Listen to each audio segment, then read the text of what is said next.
ketemu lagi di channel aku Lati Bercerita. Tunggu dulu, kayaknya aku baru lihat wajah-wajah baru nih. Aku ucapin selamat datang di channel aku Lati Bercerita buat kakak-kakak, adik-adik, ibu-ibu dan bapak-bapak yang baru mampir. Terima kasih udah mampir. Stay tune terus di situ, jangan kemana-mana, tetap duduk manis di situ. Siapin cemilannya, siapin minumannya. Kita akan bersama selama 13 menit ke depan. Tetap di situ ya. Oke.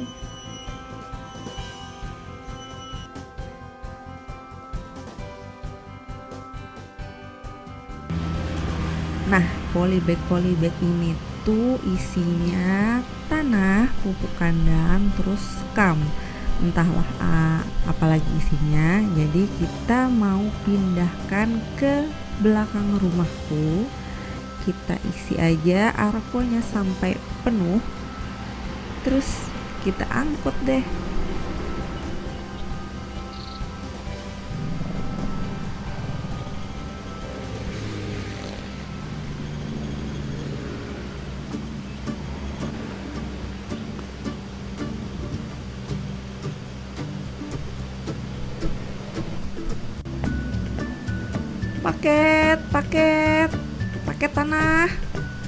paket tanah nih nyampe nih.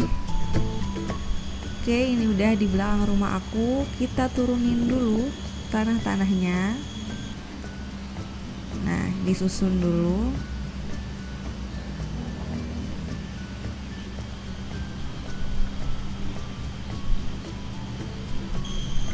Kok disusunnya dempetan ya? Kan ini COVID, harus social distancing. Kayaknya kita bakal tanya-tanya juga kenapa sih polybag ini ditaruh berdekatan kayak di kelompok-kelompokin gitu.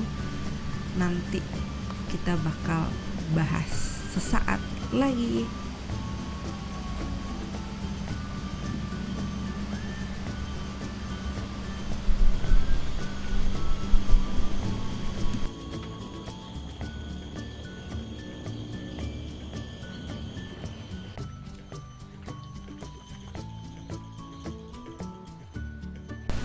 Selain budidaya lebah kelulut, terus kebun buah, juga ada kolam ikan. Kira-kira mau bikin apa lagi sih?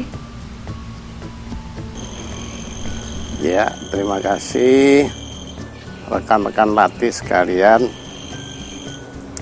Ini pohon stroberi. Biasanya ini hidup di dataran tinggi sekitar 500 di atas permukaan laut dan seterusnya, dengan suhu yang cukup dingin di bawah 20 derajat Celcius.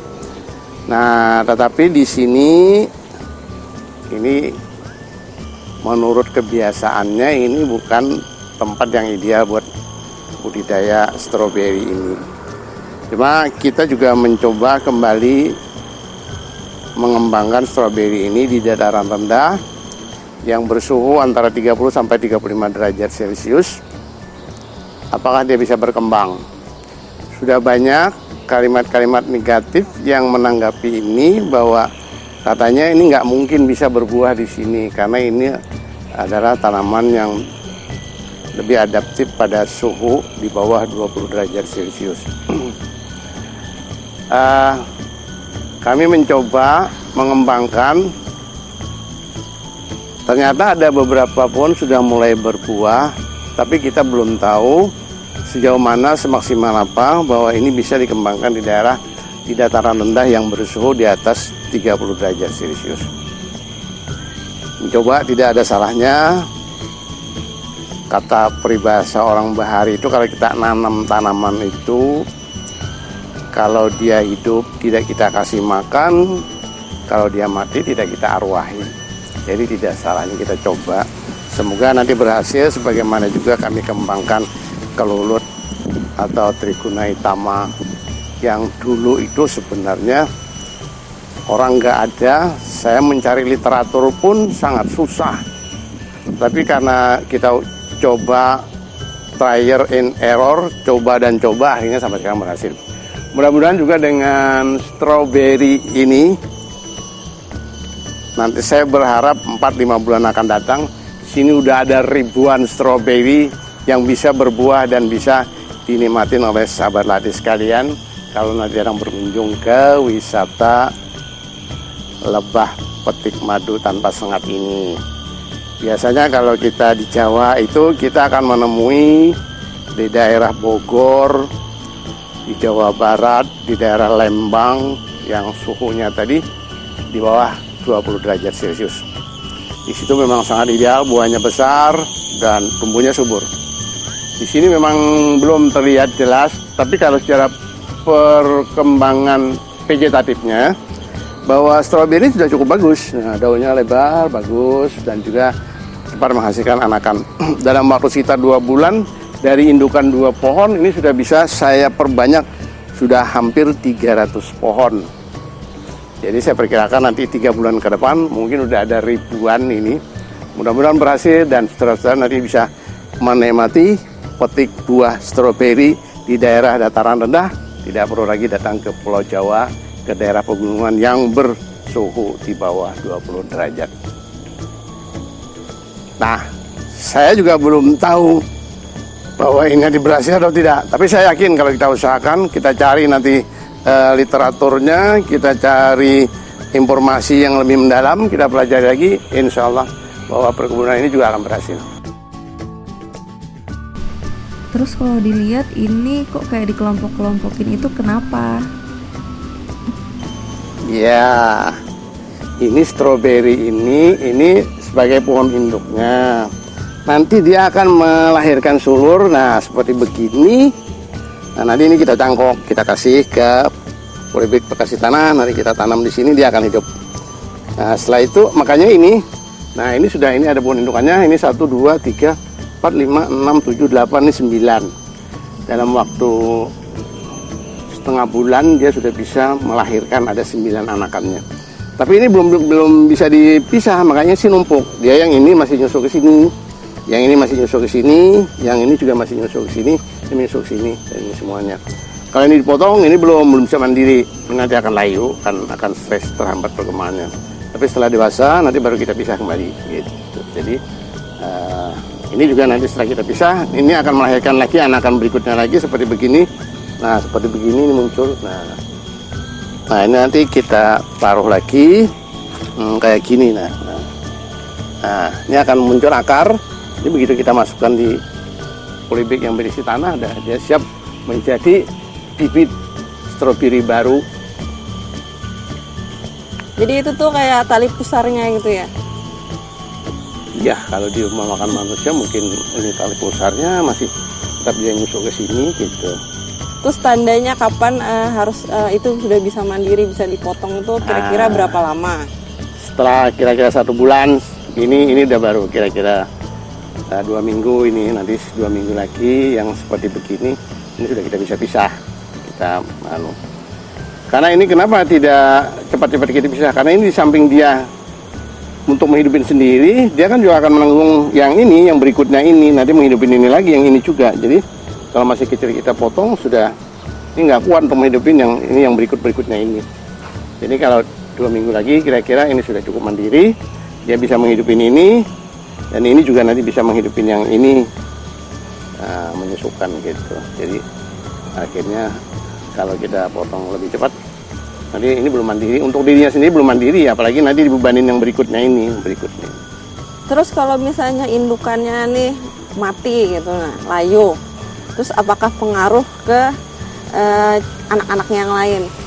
Kalau ini masih begini, masih nyambung, ada pengaruhnya ini. Kalau ini misalnya indukannya yang segar dan ini mati, masih ada pengaruh ke sini. Tapi kalau dia sudah dewasa seperti begini besarnya, indukannya mati nggak apa-apa, kita potong, ini sudah tidak mempengaruhi lagi. Tapi kalau masih kecil begini, ini masih ada, tapi tidak terlalu berpengaruh, cuma agak pertumbuhannya terhambat. Tapi kalau masih kecil begini, ini stres dia, bisa layu.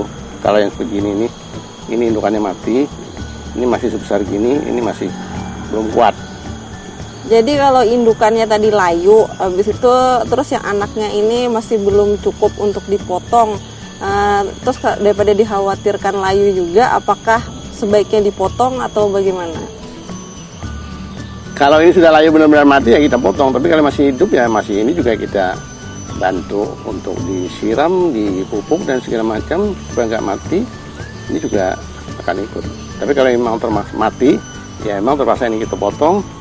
Ini masih bisa berkembang, asal kita rawat, kita siram pagi dan sore. Cuma nanti perkembangannya agak lambat gitu. Cuma masih bisa kita selamatkan. Selama ini kita bisa bantu siram. Karena stroberi ini kayaknya kelihatannya perlu tanaman yang perlu banyak air. Dia nggak kuat kalau kepanasan sedikit pun, jadi harus disiram minimal sekali sehari. Tapi kalau hari yang begitu panas itu idealnya 2 kali, pagi dan sore disiram. Terus jarak dari waktunya si stroberi berbunga sampai berbuah itu, masak buahnya itu berapa lama? Sebenarnya stroberi ini tanaman yang tidak lama, cepat sekali ya, dari bunga. Setelah bunga mekar itu paling 10 hari ini udah matang, jadi cepat sekali. Kadang-kadang kita lihat hari ini masih warna putih, 1 hari kita tinggal pergi, besok kita datang udah warnanya merah, udah matang. Jadi cepat sekali perkembangan buahnya, ini nggak lama. Nanti kalau dia sudah saatnya berbuah, ini akan muncul bunga-bunga di kelopak daun ini, banyak bermunculan. Ini adalah Pak contohnya yang sudah berbunga. Yang ini belum, itu kemarin sudah ada indukannya, itu sudah berbuah banyak, tapi itu juga sudah sedang habis buahnya. Mungkin seminggu lagi sudah mulai muncul bunga lagi nanti. Terus perawatannya susah, apa gampang, apa gimana? Enggak sih, sebenarnya nggak susah. Kayaknya penyakitnya juga nggak begitu terlihat ini, cuma yang itu tadi aja. Dia karena tanaman ini perlu banyak air, jadi kalau panas ya harus disiram gitu. Minimal sehari sekali, ideal 2 kali, pagi dan sore gitu. Jadi ini bibitnya, ini bibit stroberi yang di dataran tinggi atau sudah atau bibit yang berbeda dengan jenis tanaman yang di dataran tinggi itu? Saya juga tidak tahu persis, kata penjual indukannya ini katanya ini lebih adaptif di dataran rendah gitu, makanya saya berani coba. Nah, nanti dibuktikan setelah beberapa bulan ini apakah memang benar-benar adaptif. Tapi selama pertumbuhan vegetatif ini masih adaptif, artinya dia masih bisa hidup dengan subur. Tapi nggak tahu nanti setelah beberapa kali berbuah. Nanti kita amati aja sampai kita cari info yang lebih jauh. Setelah itu kita kan akan baru mengetahui lebih jelas bagaimana perkembangan stroberi yang kita tanam di dataran rendah ini gitu. Ya. Mudah-mudahan, tolong sahabat hati sekalian doakan semoga ini berhasil sehingga kita kalau ingin petik stroberi tidak perlu pergi ke Pulau Jawa, ke daerah yang dingin, atau ke negeri ke Eropa yang banyak, di Jerman dan di mana-mana itu dikembangkan ini. Mudah-mudahan ini berhasil. Demikian sahabat hati sekalian. Mudah-mudahan bermanfaat dan ada gunanya bagi kita sekalian. Assalamualaikum warahmatullahi wabarakatuh. Setelah mendengar penjelasan tadi, aku pingin denger nih kira-kira video selanjutnya kalian mau request apa. Jangan lupa sarannya di kolom komentar. Kita ketemu lagi di video-video selanjutnya. Terima kasih.